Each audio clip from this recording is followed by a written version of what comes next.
Education is one of the blessings of life and one just necessities.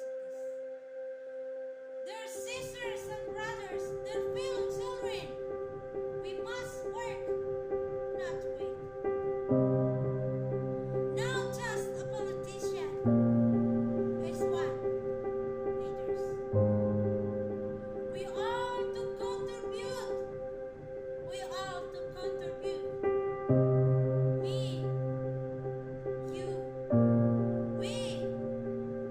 This is our duty. When realize the importance of life, when see the darkness.